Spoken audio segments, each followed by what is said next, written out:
Good morning. I'd like to call the meeting of the California Board of Accountancy Committee on Professional Conduct to order.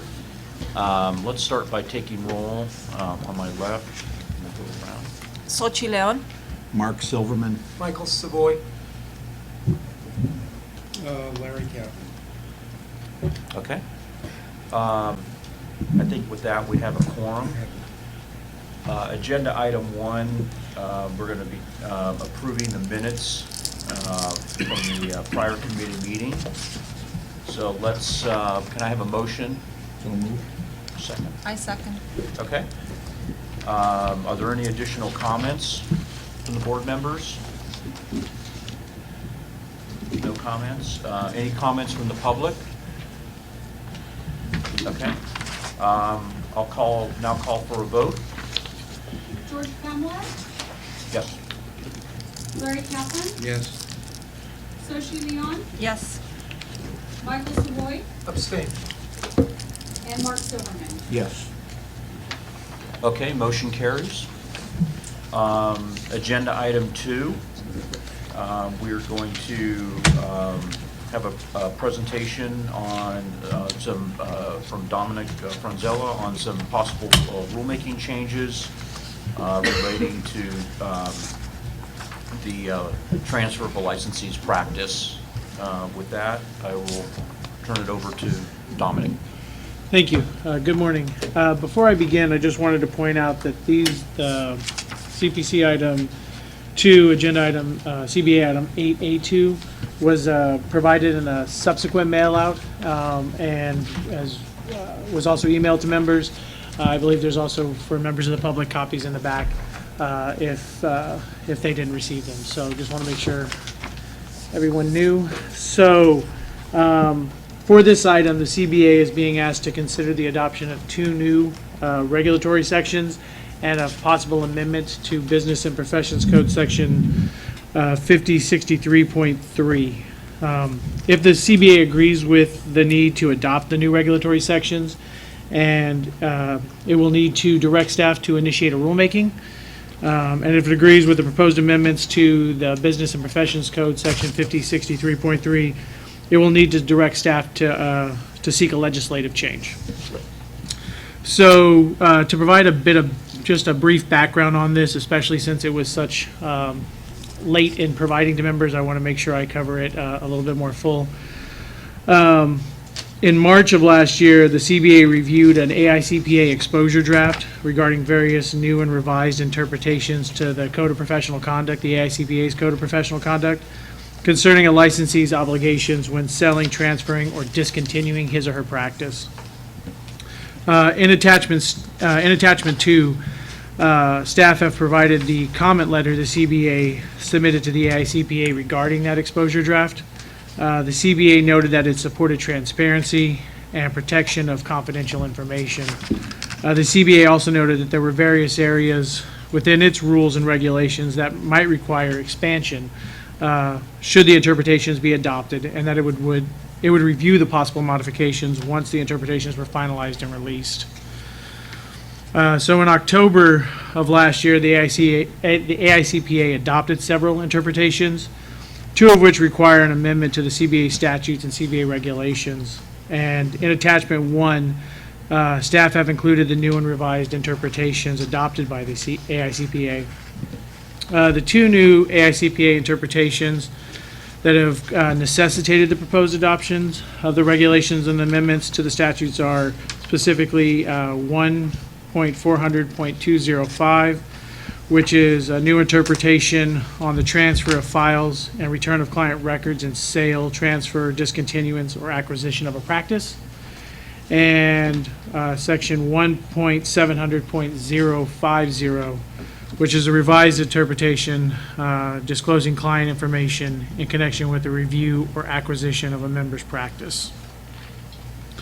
So, looking first to interpretation 1.400.205, this states that when a licensee sells or transfers all or part of his or her firm and will no longer retain any ownership in the practice, the licensee should take certain steps to notify his or her clients and maintain the confidentiality of any client files the licensee possesses. This would include for clients that are part of the sale or transfer and those that are not. The interpretation also notes that when a licensee discontinues his or her practice, he or she should take certain steps to notify his or her clients and maintain the confidentiality of any client files in his or her possession and make arrangements to return any client records the licensee is required to provide to the client. So in attachment 3, staff have prepared draft regulatory language for the CBA's consideration regarding the sale, transfer, or discontinuance of a licensee's practice. And specifically, 54.3 deals with those areas related to a sale or transfer of a licensee's practice. And the newly proposed draft section 54.4 addresses the discontinuance of a licensee's practice. So I'll just kind of quickly go over the regulatory text that we see in 54.3. And again, this is related to the sale or transfer. And this section would require a licensee to submit a written notice to the client requesting consent, require a time period of not less than 90 days for the client to respond prior to any consent being presumed, requires the licensee to retain proof of a notice and any response received, would require the licensee to retain the notice documentation for a 7-year period, would require, in those instances, when a client objects to the sale or transfer of the files or records, that the licensee must return the records promptly or as agreed upon with the client. Would require, for any clients not subject to the sale or transfer, the licensee must retain the records for a period of 7 years, and would require that when the licensee eventually disposes of the records, they must be shredded, erased, or the personal information must be modified to make the information unreadable. And looking to section 54.4, which is on page 2 of attachment 3. Again, this section would deal with when a licensee discontinues his or her practice. This newly proposed section would require a licensee to notify his or her client and return the records promptly or as agreed upon with the client. In those instances when the licensee is unable to make contact with the client, to retain the records for a period of 7 years. And when the licensee eventually disposes of the records, they must be shredded, erased, or the personal information must be modified to make the information unreadable. So when staff were preparing the language and working with counsel on preparing the language, we worked to maintain as much consistency with the AICPA's interpretations as possible. However, California's Administrative Procedure Act does require regulatory language meet a set of specified standards, one of which is clarity. Therefore, staff needed to include some increased specificity to the proposed language, and this included the form of the notification. The AICPA's interpretation is silent. It just says notify. Ours would require written notification. I believe it's by first-class mail. It also clearly specifies the retention period. We established it as 7 years because it's consistent with the audit documentation requirement that the board has under Business and Professions Codes 5097. And we also added documentation related to the client notification and guidance on destruction, as the AICPA's codes were kind of silent on these. So we did aim to try to maintain consistency, but there was a need to increase added specificity to comply with California's laws. So that kind of covers the regulatory side of the proposal. The other interpretation that was adopted by the AICPA, a revised interpretation that requires possible action by the CBA, is related to interpretation 1.700.050. And this is regarding the disclosure of client information in connection with the review or acquisition of a licensee's practice. The AICPA's interpretation requires that a licensee maintain confidentiality of the client information when a licensee's practice is reviewed, or a licensee reviews a practice in conjunction with a sale or merger of all or part of the licensee's practice. Further, a licensee who performs such a review must not use any confidential client information to his or her advantage or disclose that information. So presently, Business and Professions Code Section 5063.3, which is in attachment 4 of your materials, and really specifically subparagraph A4 of that section, provides the disclosure of confidential client information in connection with the proposed sale or merger of a licensee's practice. To further strengthen this section, staff are proposing a legislative amendment to require that the licensee must enter into a non-disclosure agreement prior to disclosing any of this information. And attachment 4, the proposed text is highlighted in underline and subparagraph A4. In looking at the development of this language, staff looked to actually the Texas Board of Accountancy, who had a very similar proposal as ours, but it went a little bit further, or similar provision as ours in 5063A4, but it took it that next step related to having a non-disclosure, a written non-disclosure agreement. On a final note, after having prepared the language and transmitting it to members, we'd recognized that there was a possible need to amend the proposed language just a little bit more related to instances where the licensee may sell part of the practice or transfer part of the practice to a non-licensee, for example, maybe a tax practice. And right now, our language is set up for a kind of licensee to licensee proposal or transfer or sell. There could possibly be instances where an individual could sell their practice or transfer part of their practice to a non-licensee where a license would not be required. The AICPA's code had contemplated that. We didn't necessarily take that into consideration at the onset, but now believe it's an important component.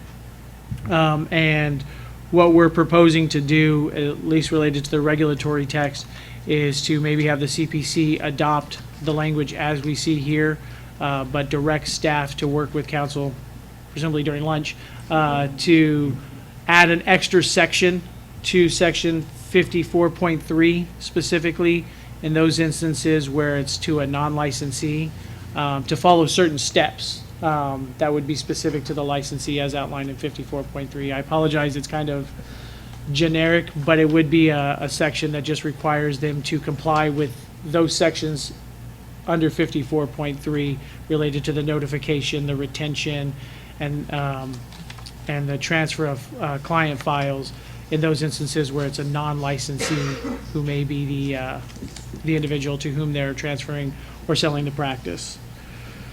So with that, if the CBA supports the proposed changes, staff recommend that it take two motions. The CPC offer two motions to the board.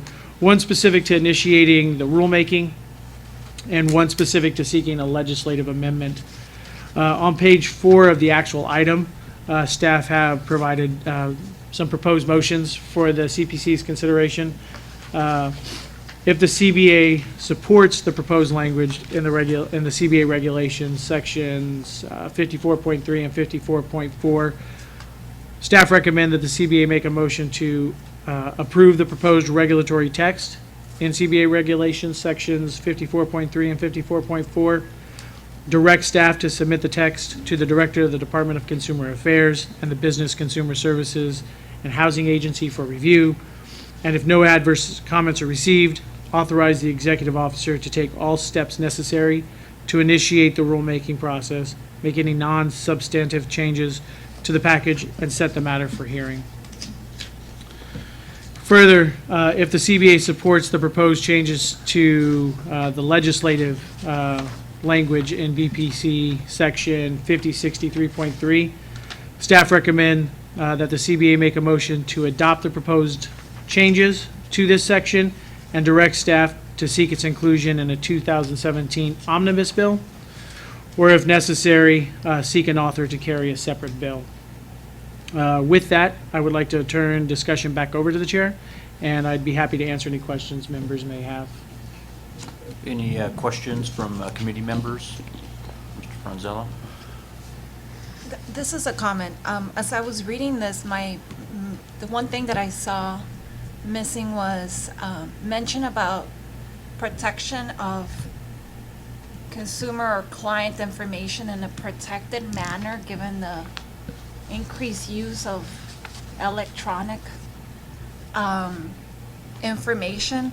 So like for B and for C of regulation on page attachment 3B and C, I was trying to see if we can just dial up the fact that it would be an encrypted, whenever there's movement of information, electronic movement of information, that it would be in an encrypted manner, or just dial up the protection of electronic information. And I don't know if that's something that was discussed or considered, but that's the one piece that I had a comment on.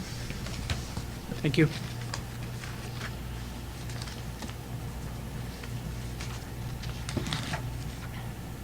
It is something we can consider. It's not something we did not consider during the drafting of this proposal, so it's something we can look at.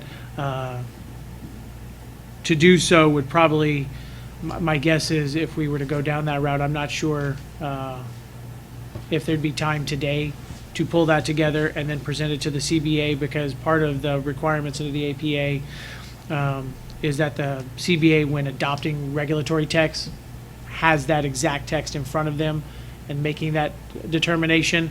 So if membership supports adding this in, it may be best and prudent to direct staff to work with council to address this concern, address the non-licensee transfers, those instances where the non-licensee transfers occur, and then to present it back to the members for consideration. At least as it relates to the regulatory text, we should still, it's important that if the committee wants to move forward with any of the legislative proposal, that this occur at this meeting, so we have opportunity to work with the legislature at this time to either get it in an omnibus bill or have staff working to find an author to carry that legislation. So they can, that's why I was suggesting we take the motions, two separate motions, so that if the regulatory text needs to come back, that's fine. There's no specific time element that staff are working under to adopt this, but the legislative text, we are within a, we would like to try to address that now. On the regulatory, when you were looking at other states, did you see other states that had like password protected requirements to send the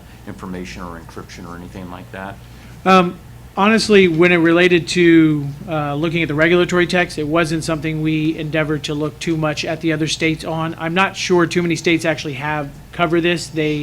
A lot of states adopt the AICPA code in its kind of entirety and would rely solely on the AICPA's code, and it's silent on that particular issue. When we were looking at the other states, it was really primarily I only looked at Texas as it related to this particular issue because I'd seen it before as it related to the non-disclosure agreement. So did not find anything. Did you have a comment? Well, I think the reason why there's nothing in the regulation proposal about encryption is that they're required to keep everything, the CPA is required to keep everything confidentially, period. That's just the baseline requirement for CPAs. In 56.3 point, is it 3? Point 3. Point 3 delineates those situations where they're allowed to disclose information. If it's not within one of those buckets, then they have to maintain that information confidentially. So what I'm talking about is if they are transferring information and it somehow goes to a non-authorized party, then that's a breach of confidentiality and that's a violation of our statutes as they're currently written. So I think the reason why it's not in this proposal is that it's already a requirement that they maintain confidentiality. Now, we don't have specificity about what steps you have to take to ensure it's confidential, because there's lots of ways to make sure something's maintained confidentially. So if we're going to prescribe the method of confidentiality, we're probably going to need to do a separate regulatory proposal, because I don't think it just applies to sales and transfers of information. It can be your everyday business, operations where you're selling, sharing information with your agents, that something gets somehow hacked or something like that. So I think that would be a different regulatory proposal than what we have in front of you. So if you're interested in that, we'll probably need to do some more research like Mr. Familette was mentioning and seeing if other states are that prescriptive or whether they just have the same baseline standard of confidentiality, kind of like lawyers have. The state bar doesn't tell us how to maintain confidentiality. They just expect us to unless we have these situations where we get client permission or specified situations where we're being sued by a client, similar to the CPA situation. So just to kind of frame it for you, if that is an area you're interested in going down, I would recommend that you have staff prepare a separate proposal apart from this one because it's a completely different area. Okay. Further questions or comments? Would any member like to make a motion?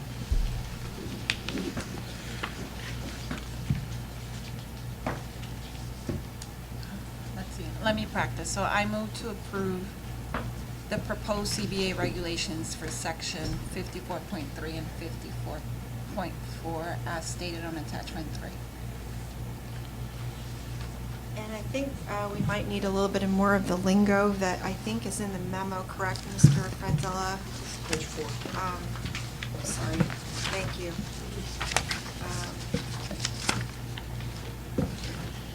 So if you look at the recommendation on page 4, approve the proposed regulatory text, direct staff to submit the text to the Director of the Department of Consumer Affairs, Business Consumer Services, and Housing Agency for review, and if no adverse comments are received, authorize the executive officer to take all steps necessary to initiate the rulemaking process, make non-substantive changes, and set the matter for a hearing. All right. So I move to approve the proposed regulatory text in CBA regulations sections 54.3 and 54.4. Direct staff to submit the text to the Director of the Department of Consumer Affairs and the Business Consumer Services and Housing Agency for review. And if no adverse comments are received, authorize our executive officer to take all steps necessary to initiate the rulemaking process, make any non-substantive changes to the packages, and set the matter for hearing. I second.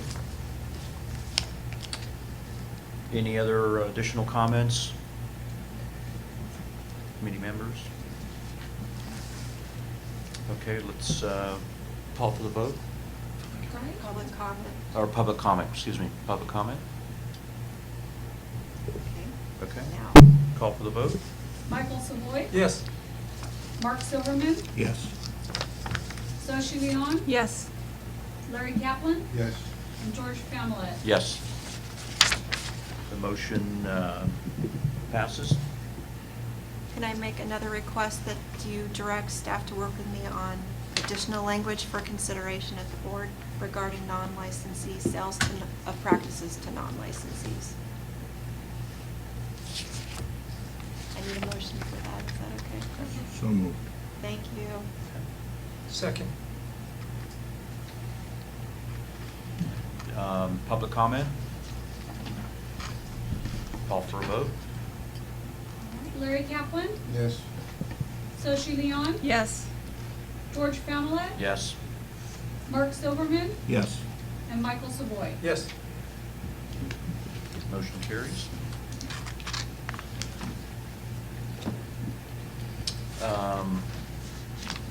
And then agenda items for next meeting? Oh, sorry, Yeah, there's one one more. more Oh, item, one which more, is the okay. legislative proposal. Oh, got it. So the legislative proposal, which is on attachment 4, I believe. If anyone has any changes or comments, but the request is that you make the motion as indicated at the bottom bullet on page 4. I make a motion to adopt the proposed changes to Business and Profession Code Section 5063.3 as identified in the attachment number 4, and direct staff to seek its inclusion in a 2017 omnibus bill, or if necessary, seek an author to carry a separate bill. Second? Okay. Public comment? No comment. Call for a vote? All right, Michael Savoy? Yes. George Familet? Yes. Soshi Leon? Yes. Mark Silverman? Yes. And Larry Kaplan. Yes. Motion carries.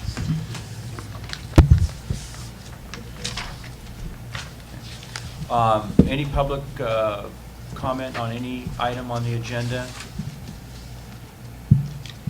Okay, no comment. Any agenda items for the next meeting? I guess the one open item is, do you want to? Do you want to consider putting the agenda item that Ms. Leon raised on the next agenda? Yeah, I think it's just that more of an overall, what are Discussion. other states doing, or what are possibilities in terms of protection, prescriptive definitions or examples of the types of protection. Okay? I think at this point, we are adjourned.